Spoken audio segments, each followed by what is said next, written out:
Hello students, welcome to MSIPS pharma. आज हम बात करेंगे D pharmacy second year pharmacology की, जिसमें हम पढ़ेंगे chapter number 4 central nervous system. इसमें अपने फर्स्ट टॉपिक है जनरल एनास्थेटिक।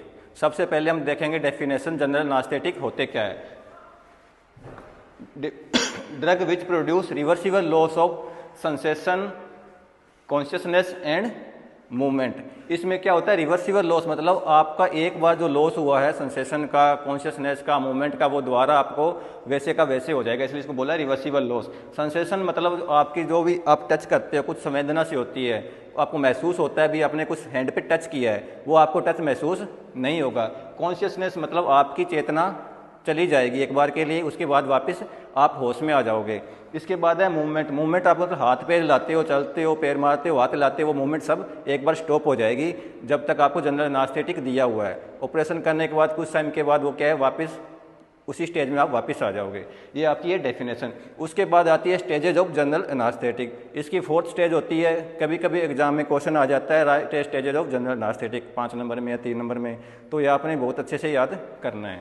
सबसे पहले इसमें स्टेज है आपकी एनाल्जेसिया। एनाल्जेसिया से आप समझते होंगे, एनाल्जेसिया मतलब आपने एनाल्जेसिक सुना होगा। एनाल्जेसिक किसके लिए यूज करते हैं, पेन को रोकने के लिए। उसी से मिलता जुलता आपका है एनाल्जेसिया स्टेज। इसमें क्या हो रही है ये आपकी फर्स्ट स्टेज होती है। इसमें लॉस ऑफ पेन, इसमें आपका क्या है, पेन का लॉस हो जाता है। लॉस ऑफ सेंसेशन, सेंसेशन मतलब आपको महसूस होना बंद हो जाता है। रिफ्लेक्शन एंड रेस्पिरेशन नॉर्मल, आपकी आंखों का रिफ्लेक्शन होता है और रेस्पिरेशन जो आप सांस लेते हो वो बिल्कुल नॉर्मल रहता है। और आपको इसमें ड्रीम लाइक महसूस होता है, जैसे आप कुछ सपने देख रहे हो, ऐसा कुछ महसूस होगा आपको। वो आपकी स्टेज होगी फर्स्ट स्टेज। फर्स्ट स्टेज के बाद आप आती है आपकी सेकंड स्टेज। सेकंड स्टेज है एक्साइटमेंट और डेलीरियम स्टेज। एक्साइटमेंट से आप समझ रहे होंगे, एक्साइटमेंट मतलब एक्साइटमेंट में आपने क्या कर, ज़्यादा हाथ पैर मारते हो, ज़्यादा चलते हो, उसी से मिलता जुलता क्या है, एक्साइटमेंट स्टेज है। इसमें आपको अनकॉन्शियसनेस स्टार्ट हो जाएगी। आपको थोड़ी बेहोशी होना स्टार्ट हो जाएगी। पेशेंट में साउट मतलब पेशेंट में साउट फॉर मूवमेंट, यानी किसी मूवमेंट के लिए पेशेंट स्टार्ट करेगा, हाथ पैर मारेगा, पैर मारेगा, हाथ मारेगा। यानी जब आपका थोड़ा सा अनकॉन्शियस होना स्टार्ट हो गए, ब्रीथिंग प्रॉब्लम आपको अप एंड राइज होगी, तो आप हाथ पैर मारोगे, वो स्टेज इसके अंदर आ जाएगी। और इसके अंदर आपका जो जा होती है, जबड़ा होता है, बिल्कुल आपका टाइटली क्लोज कर लेते हो, जार टाइटली क्लोज, ये भी इसमें रहता है। इसके अंदर क्या होता है, आपकी हार्ट रेट बढ़ सकती है धीरे धीरे और आपका बीपी भी बढ़ सकता है। इसके अंदर आप कोई भी ऑपरेशन नहीं कर सकते। इसके बाद आपकी आती है स्टेज थर्ड, जिसको अपने बोलते हैं सर्जिकल स्टेज। मतलब कोई भी ऑपरेशन होता है, सर्जिकल ऑपरेशन, वो किस में होता है, स्टेज थर्ड के बाद होता है। इसमें होता है all surgical procedure are perform during this stage. इस स्टेज में क्या है, जितने भी सर्जिकल ऑपरेशन है वो परफॉर्म किए जाएंगे। Respiration become regular. इसमें रेस्पिरेशन जो आपका उसमें अप एंड डाउन हो रहा था, उसमें क्या रेस्पिरेशन बिल्कुल नॉर्मल हो जाएगा। जो आई का रिफ्लेक्शन है वो स्टॉप हो जाएगा। और इसके बाद अब आई का रिफ्लेक्शन देखने के लिए वो क्या करें, आपको ऐसे हाथ से लगाएंगे या कुछ कपड़ा लगा के देखेंगे, हाथ पे टच करके देखेंगे, आपका कुछ भी महसूस आपको नहीं होगा।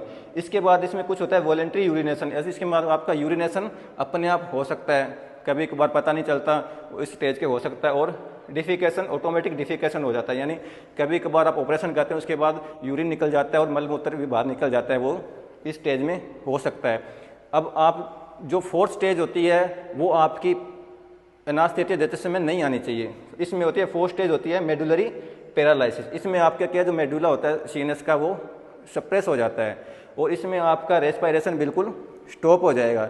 अगर रेस्पिरेशन स्टॉप होएगा तो आपकी डेथ भी हो सकती है। इसीलिए जो भी डॉक्टर होते हैं वो आपको जनरल एनास्थेटिक देते हैं, वो पूरी की पूरी डोज एक साथ नहीं देते। वो पहले थोड़ी सी डोज देंगे, उसके बाद उसको चेक करेंगे कि फर्स्ट स्टेज आई है नहीं आई। अगर फर्स्ट स्टेज आ गई तो थोड़ी डोज आपको और बढ़ा देंगे, फिर आप चेक करेंगे सेकंड स्टेज आ गई और उसके बाद डोज बढ़ाएंगे, फिर थर्ड स्टेज चेक करेंगे। थर्ड स्टेज पर आके वो रुक जाएंगे, क्योंकि 4th स्टेज आने के बाद आपका डेथ भी हो सकती है। इसके बाद आता है इसका क्लासिफिकेशन। क्लासिफिकेशन का 3 टाइप का होता है, जो यहाँ पे दिया हुआ है। फर्स्ट का इनहेलेशन। इनहेलेशन में आपका फर्स्ट ड्रग आती है इथर। इथर का आपने नाम सुना होगा। सेकंड आती है हेलोथेन, इथर, हेलोथेन, और थर्ड है इनफ्लुरेन। तो आपने 3 ड्रग याद रखनी है, इथर, हेलोथेन और इनफ्लुरेन। और आपका सेकंड है आईवी। जो आईवी डोज देते हैं इसमें होती है आपकी डायजापाम और थायोपेंटल सोडियम। तो ये आपने दो नाम याद रखने हैं, दो एग्जाम्पल, डायजापाम और थायोपेंटल सोडियम। थर्ड आपकी आती है गैसियस स्टेज। गैसियस में होता है नाइट्रस ऑक्साइड गैस होती है, उसका यूज किया जाता है। तो ये तीनों क्लासिफिकेशन था, पहला था इनहेलेशन, ईथर और हेलोथेन। सेकंड था जो आपका आईवी इन्फ्यूजन, इसमें था आपका डायजापाम और थायोपेंटल सोडियम। और थर्ड थी गैस के था अंदर नाइट्रस ऑक्साइड। अब इसके अंदर आपका एक टॉपिक छोटा सा और आता है, contraindication and dose of general anaesthetic. General anaesthetic की फर्स्ट कैटेगरी अपनी ड्रग पड़ी थी हेलोथेन। हेलोथेन की डोज देखेंगे तो इसका यूज करते हैं 2 से 3% इन ऑक्सीजन वेपर, यानी ऑक्सीजन वेपर के साथ 2 से 3% आपको हेलोथेन ड्रग दे देंगे पेशेंट को, तो ये आ जाएगी हेलोथेन। इसका अपने अदर जनरल एनास्थेटिक के साथ कम्बिनेशन में यूज किया जाता है, अकेले हेलोथेन नहीं यूज की जाती है। तो इसके कॉन्ट्राइंडिकेशन है क्रेनियल हिमोरेज, यानी जो क्रेनियल हिमोरेज मतलब क्रेनियल नर्व में कुछ ब्लीडिंग हो जाती है या फिर थोड़ा सा स्वेलिंग सी आ जाती है, रेडनेस सी आ जाती है, उस वाले पेशेंट को हेलोथेन ड्रग नहीं दी जाती है। और सेकंड आपकी ड्रग पड़ी थी आपने थायोपेंटल सोडियम। थायोपेंटल सोडियम को आपके 2.5% आईवी इन्फ्यूजन देंगे। तो सेकंड स्टेज आपने देखी थी ना, आईवी डोज देते हैं, तो इसमें थायोपेंटल सोडियम में 2.5% आईवी डोज देंगे थायोपेंटल सोडियम की।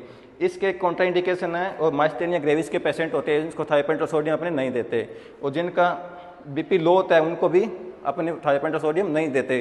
प्रोलॉन्ग अस्थमा, यानी तो लंबे समय तक अस्थमा चल रहा है, उन वाले पेशेंट को भी थायोपेंटल सोडियम अपने कॉन्ट्राइंडिकेटेड है, नहीं दे सकते। इसका भी कॉम्बिनेशन में यूज किया जाता है।